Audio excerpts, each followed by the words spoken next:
How's it going, everyone? It's Milwaukee coming back at you once again, and today we're going to be discussing Batgirl, A Death in the Family by Gail Simone. Let's get into it.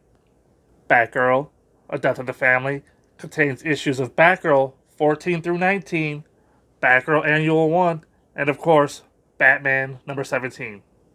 Collection starts off with Batgirl Annual 1, where Batgirl takes on the owl that she fought originally back in the Night of the Owls crossover, who escapes from prison with the help of Catwoman. The three ultimately come to an understanding, and this owl is said to appear next in the comic book series Birds of Prey, which kind of makes a certain amount of sense there. But we'll just have to see what that's all about when we get to it. As the title of this collection implies, a lot of it deals with the Death of the Family crossover featuring Joker. So a lot of these issues are covered already in my Death of the Family review, so I'll briefly touch on them here again, but you will be double dipping if you buy all the collections. Batgirl issue 14. A mysterious voice on the phone leads Batgirl to the Joker's location, where she discovers Joker has her mother captive. Joker makes a proposal to Batgirl. Will she accept? Batgirl number 15.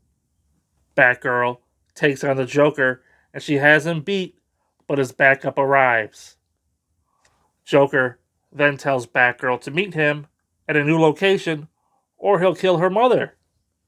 James Gordon Jr. to the rescue? Batgirl issue 16. James Gordon Jr. crashes the wedding between Batgirl and the Joker. Yes, you heard that correctly. Joker was planning to marry Batgirl. And this all will be concluded in Batman 17.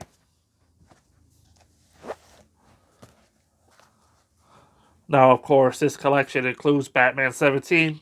I'm not going to get into that. If you didn't see my other reviews on those books, whatever, it'll be a surprise for you when you read this one. Now we're on to Batgirl issue 17. Batgirl deals with the fallout of Death of the Family.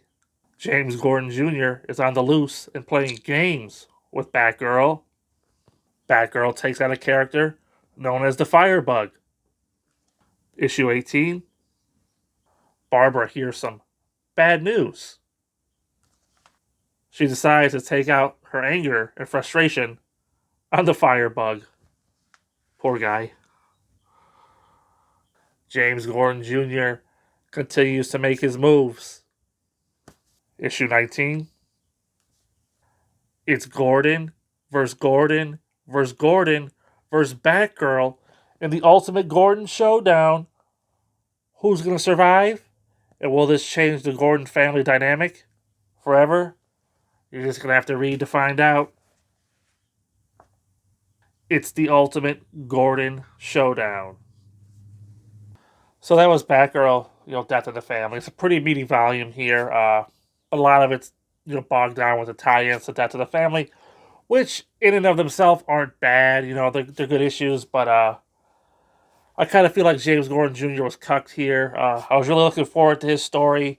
Back in the previous volumes, Gail Simone was hinting that this was the direction she was going in. James Gordon Jr. was back.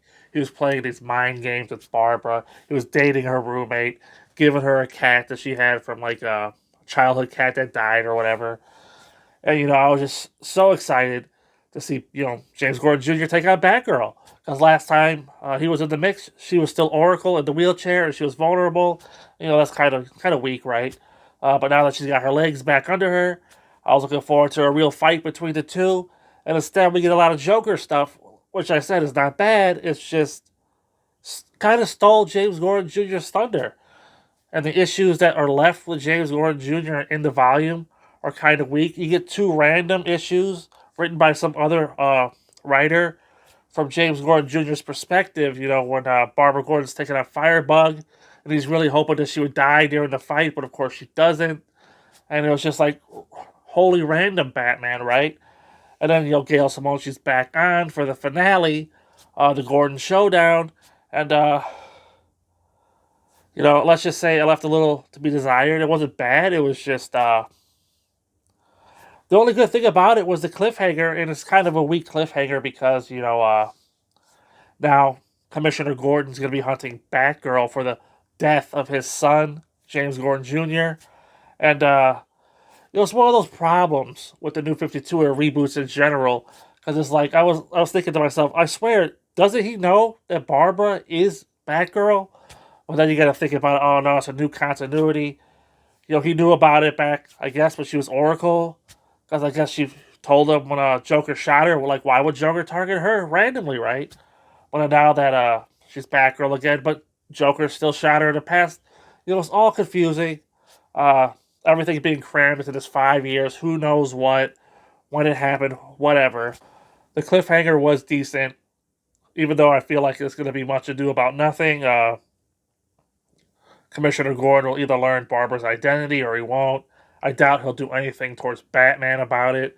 Why is your people killing my son? Like, who knows, right? There is one thing that comes out of left field here, literally left field, if you know what I mean. It's revealed in his book that Barbara Gordon's roommate was trans all along.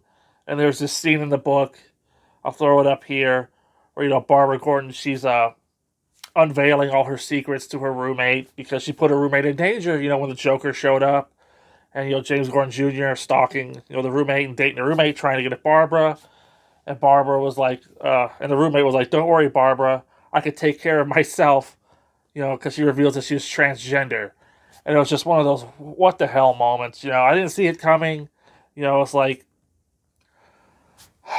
it was unnecessary. I think that's the problem people have with the whole trans thing, where it's like if they're presenting as female. I'm not even getting into it, but it was just one of those things. Like, why include that?